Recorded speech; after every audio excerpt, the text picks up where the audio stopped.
In September 2022-5, nearly 82,000 homes vanished from the U.S.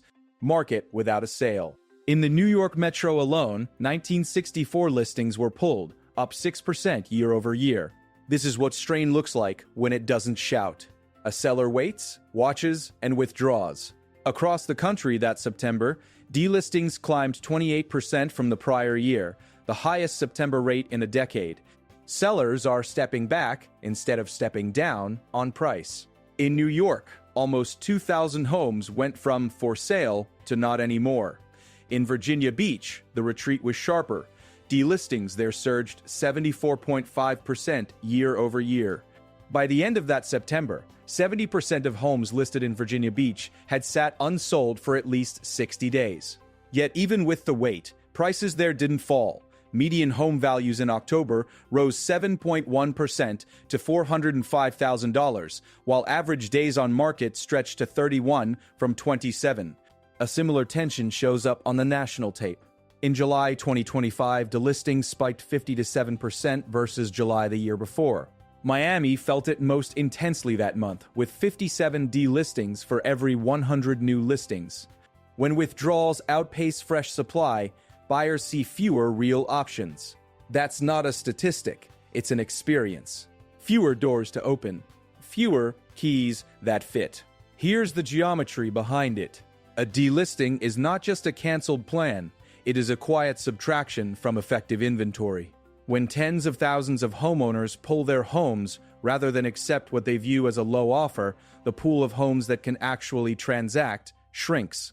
Less inventory means a narrower market, which signals suggest can keep sale prices elevated even as days on market lengthen. Some owners shift strategy instead of price, renting their homes into the lull as higher borrowing costs linger. The result is a market that looks stable on the surface, but moves like heavy water underneath. New York is navigating that current with its own crosswinds. The city's real estate picture remains bifurcated. Demand persists for luxury multifamily, affordable and workforce housing, high-end retail, and Class A office, while lower-tier office and retail assets continue to underperform. Activity is highly localized.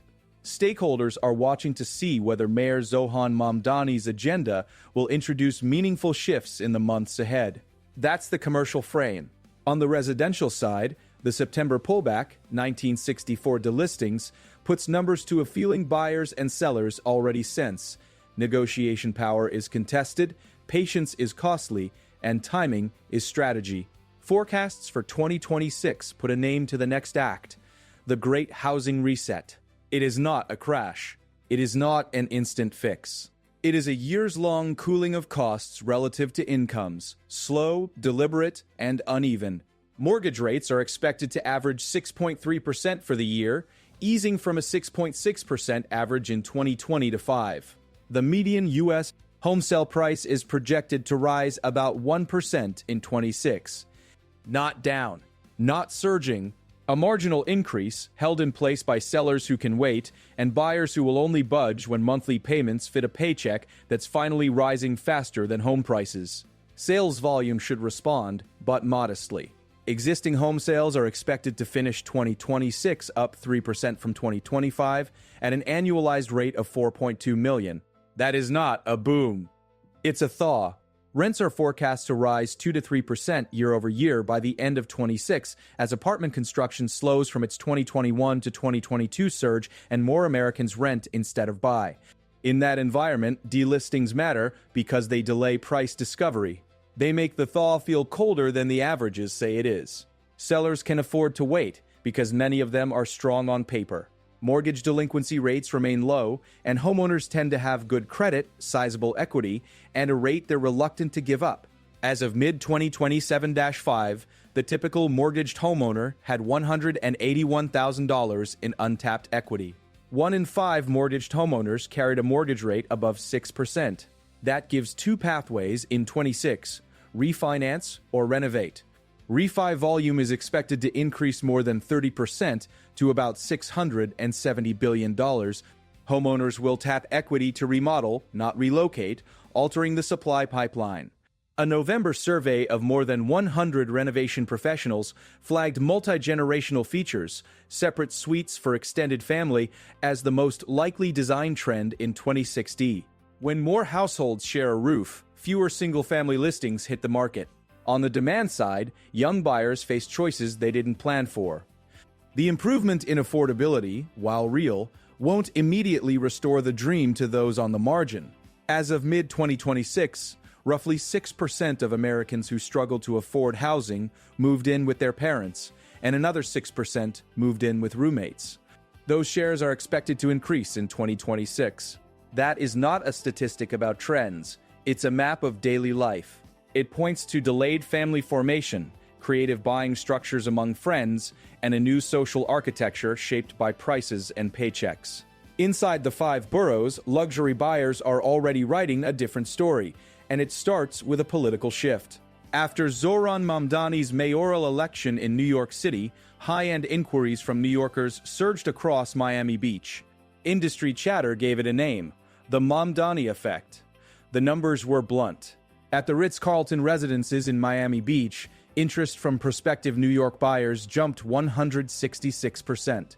Those beachfront condominiums start around $10 million and rise to $125 million for penthouse units. In Coconut Grove, at the Four Seasons private residences, 15% of new buyers have been coming from the New York City area, and brokers reported a 10% rise in interest from the region in the weeks following the election. Residences there range from roughly $6 million for 2-bedroom units to $18 million for larger homes. Even more striking than the inquiries were the decisions. One developer described a New York buyer who had been undecided and moved forward the day after the primary. Another, on the fence, committed during the week of the election. It's a small window into a larger pivot. Luxury capital is mobile, and it can move in a day. The Paragon, where 2-bedroom condos start at $12.50 million and 4-bedroom units reach $70 a million, reported activity from ultra-high net worth buyers as really staggering. In Brickell at Cipriani Residences, inquiries and sales from high net worth New Yorkers increased since the vote. That is one flow. Another forecast says coastal Florida markets may cool in 2026. Miami, West Palm Beach, and Fort Lauderdale appear on the watch list for homes that could languish. The reasons are layered: recent natural disasters, surging insurance costs, and pandemic-era remote workers returning toward their office cities, reducing demand. This revenue was ended by the forest of this 7th day of February in 2007 by 2013. Inventory in parts of Florida has surged, pushing prices down in some pockets and putting some sellers at risk of a loss if they need to sell quickly. The data points line up. In July 2025, Miami saw 57 delistings for every 100 new listings, a ratio that signals sellers stepping back as buyers hesitate. Rental demand growth in South Florida is also expected to be capped by tightened immigration enforcement, adding another constraint to the local math even as high-end condos fetch attention. Where does that leave New York buyers who aren't shopping for $10 million ocean views? Geography answers with commute and cost. The hottest markets of 26 are expected to be the New York City suburbs, Long Island, the Hudson Valley, northern New Jersey, and Fairfield County, Connecticut. Add Syracuse to the list. The through line is affordability and convenience. These are places where buyers can cut a monthly payment, keep a job, and shorten the path to the city. In parallel, the Midwest and Great Lakes should warm Cleveland, St. Louis, Minneapolis, and Madison, all benefiting from lower relative prices and a perception of safer ground against natural disasters that have driven homeowner insurance premiums higher in other regions over the last 5 years. Inside New York's commercial corridors, select categories keep the lights bright. Demand remains for luxury multifamily and affordable and workforce housing. High-end retail still draws. Class A office has a market. But lower-tier office and retail are laggards, with persistently high vacancies and negative absorption in several coastal markets reminding owners that quality and location now dominate the curve. That split trophy assets on one side, buildings that need upgrades on the other, defines transaction velocity. Data centers remain a national powerhouse, and in Northern Virginia, the appetite is exceptionally strong, though power constraints and zoning changes may limit new development and push growth to tertiary markets. In San Francisco, office tour activity and rents are rising alongside venture investment in AI startups. Chicago saw increased activity as rates eased late in 2025. But in Los Angeles, office leasing remains soft with another quarter of negative net absorption. Every city is writing its own chapter, but the theme holds. High-quality assets bend the average. In New York, the longer game is policy. Affordability pressures are uniting political energy across party lines. Ideas are moving from debate to drafting. Pro-housing efforts tagged as YMB, Yes in My Backyard, are gathering support. Proposals include the Yes in My Backyard Act and the Build More Housing Near Transit Act, both designed to open supply. Other measures focus on zoning changes that make it easier to build accessory dwelling units and additions. There is talk of a national housing emergency declaration to unlock tools for affordability. None of these is a lever that moves a market in a month, but together they sketch a 5-year horizon, more units, more options, and a price-to-income line that slowly arcs back toward balance. That balance will be shaped by a quieter revolution: how homes are found. Generative AI is set to evolve from a novelty to a matchmaker, mapping budgets and lifestyles to cities, neighborhoods, and individual homes. Instead of a radius search, buyers can describe the life they want and iterate until the map fits their criteria. For high-end buyers, that might surface wellness features like advanced air filtration, whole house water purification, meditation rooms, or even cold plunge pools. For others, it will fine-tune commute time, school district, and a mortgage payment that aligns with take-home pay. For agents, AI will signal when to connect and which home to recommend. The matching will get cleaner, and the misses will shrink. All of this loops back to September's delistings because the market you can see is the market you can act on. In New York, 1964 homes failed to find agreement and went dark. Nationwide, nearly 85,000 did the same that month. In Virginia Beach, 7 out of 10 listings were still waiting at day 60. In October, median values there were up by 7.1% to $405,000, even as days on market lengthened to 31. It's the paradox of this phase. Patience stretches, prices hold, and buyers feel like they're chasing a moving target that isn't running. There is a human logic to the stalemate. Many homeowners have locked in lower rates. Many also have equity. $181,000 on average as of mid-2025, that makes moving costly and remodeling sensible. A planned refi wave in 2026, more than 30% higher than in 2025, could drop monthly payments for the 1 in 5 mortgaged homeowners whose rate is above 6%. That refinance calculus crowds out listings. Meanwhile, renters feel the squeeze as apartment supply slows and rents drift up 2 to 3% by year-end 2026. In a city of roommates and shared leases, the margins matter.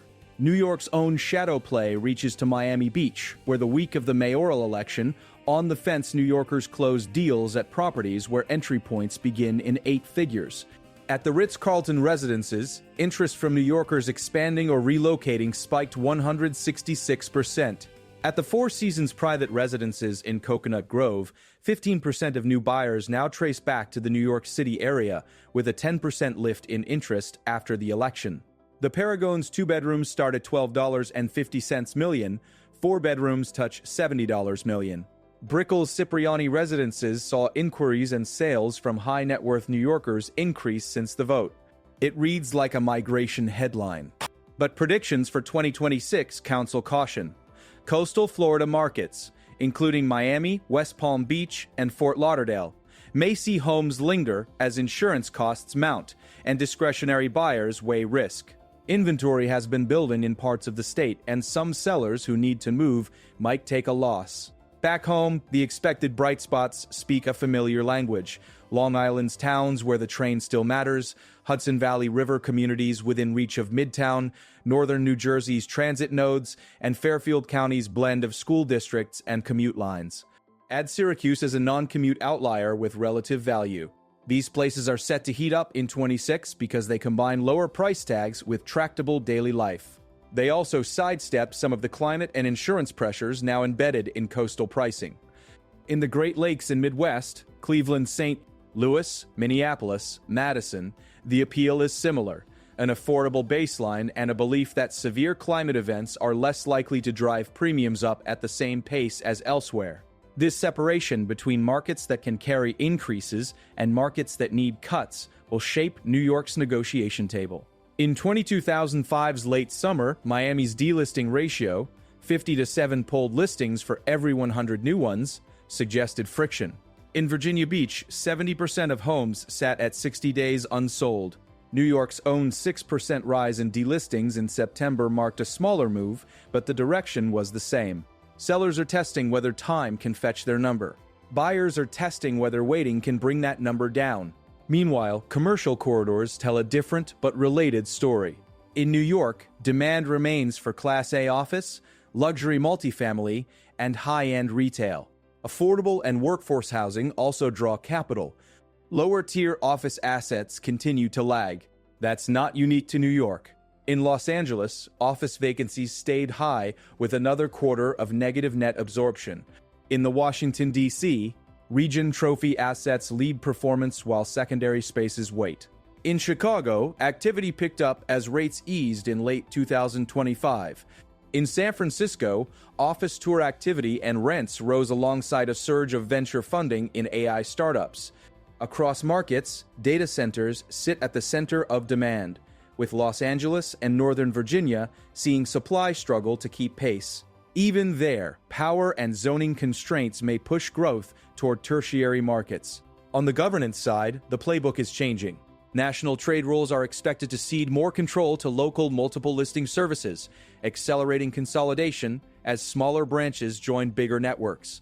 Larger, regional NLSs promise clearer rules, cleaner data, and faster innovation for brokers, sellers, and buyers. For New York, regional coordination could tighten listing standards and improve market transparency, a useful counterweight to the rise in delistings. Policy will try to lean into supply. With affordability topping voter priorities in the November election cycle, expect both parties to advance housing measures.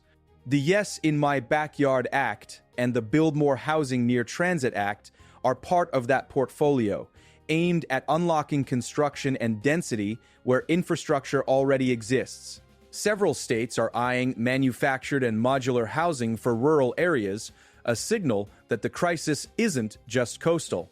Some proposals will cut through, others will stall. Time will do the rest. Climate adds a hyperlocal twist. As hurricanes and wildfires increase in frequency and intensity, the motivations to move are becoming more surgical.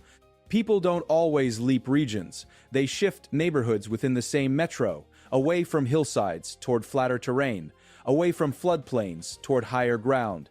The logic is practical: keep the job, keep the school, change the risk.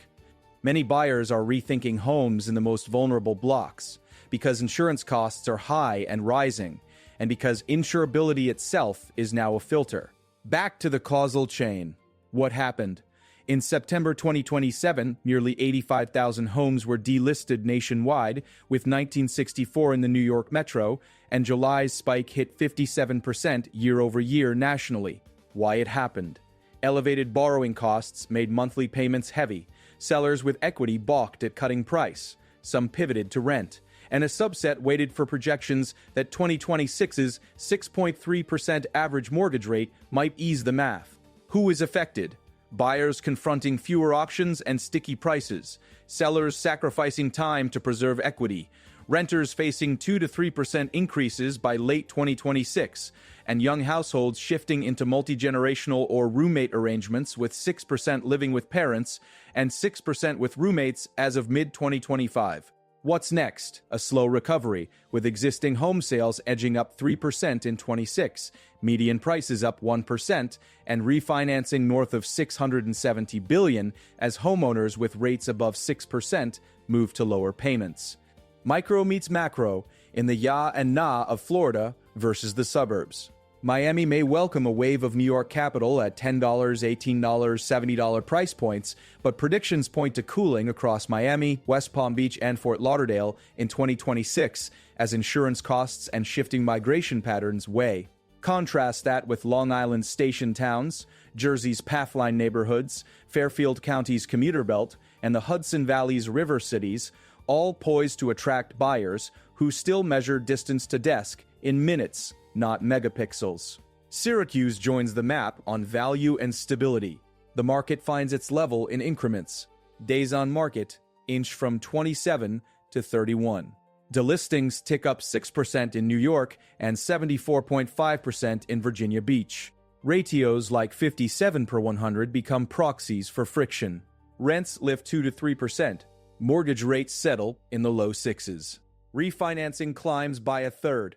None of those lines will make a headline on their own. Together, they redraw the limits of what's possible in a year. For New York real estate, the base case through December 2026 is measured. Inventory feels tighter than listings suggest because delistings siphon options. Prices resist broad declines. Transactions increase modestly as rates ease towards 6.3% on average. The city's commercial core favors Class A office, luxury multifamily and high-end retail. Lower-tier office and retail lag.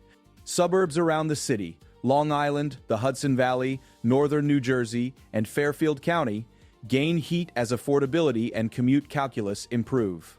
Syracuse pops on relative value. Rents notch up 2 to 3% by year-end. Refinancing and home equity taps fund renovations, particularly multi-generational designs, further pinning down would-be sellers. Two watch items could bend this path. First, City Hall. Any early moves by Mayor Mamdani that reshape zoning, permitting, or incentives for affordable and workforce housing could alter supply timelines and neighborhood momentum. Stakeholders have already signaled they're watching for meaningful shifts. Second, the Florida contradiction. If surging interest from New York luxury buyers persists while Miami, West Palm Beach, and Fort Lauderdale face cooling pressures tied to insurance costs and natural disasters, that divergence will test pricing power at the top and liquidity below. Miami's July ratio of 57 delistings per 100 new listings is a reminder of how quickly a market's mood can turn. In the end, the Great Housing Reset is a long play. 1% nationwide price growth in 26, 3% more existing home sales, 6.3% mortgage rates averaging the year, 2 to 3% rent growth, $670 billion in refinances, $181,000 of typical untapped equity anchoring decisions. In New York, 1964 delistings in September were a snapshot of a strategy: wait for a better bid or wait for a better year.